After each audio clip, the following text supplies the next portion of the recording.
Kansas news leader. It's not too late to grab your ticket for an inspiring morning to support mental health services in our community. Amy Kopp-Hasty of Valeo Behavioral Health is here with details about the Breakfast for Hope. Welcome to you, Amy. Thank you for having me on today. I appreciate it. I love this event. This will be the third year? Yes. Wow, goodness, Yes. time flies. It is a great way to start the morning, and the goal that you have set out, your vision for this event is what?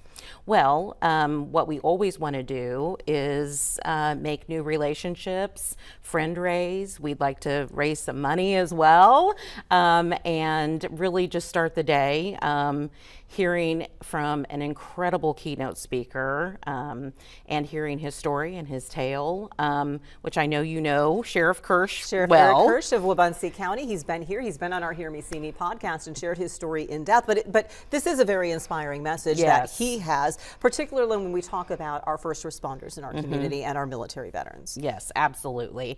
I believe, that he has shared with us that through his military experience, he has lost 13 friends, and through his time in different battles, and that takes a toll. I mean, that takes a toll on your mental health, and PTSD is real.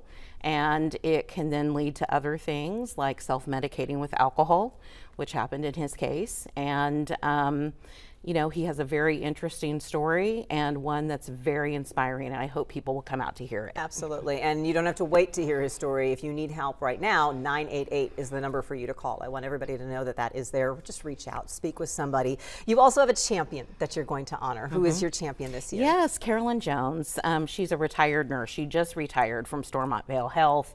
And, we seek nominations within our staff for these awards. And her name rose to the top very quickly because she has always been an advocate for the most vulnerable in our community, making sure that the processes were in place to treat them with care and dignity and respect.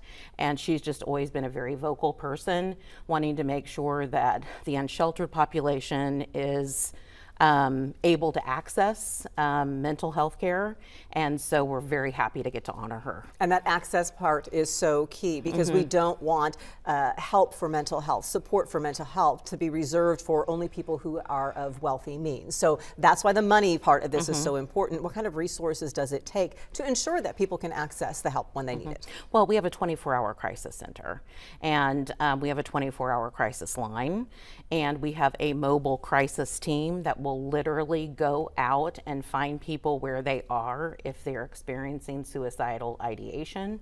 We have a crisis intervention team that works with the Topeka Police Department that goes out to try to de-escalate situations where someone might be having a mental health crisis.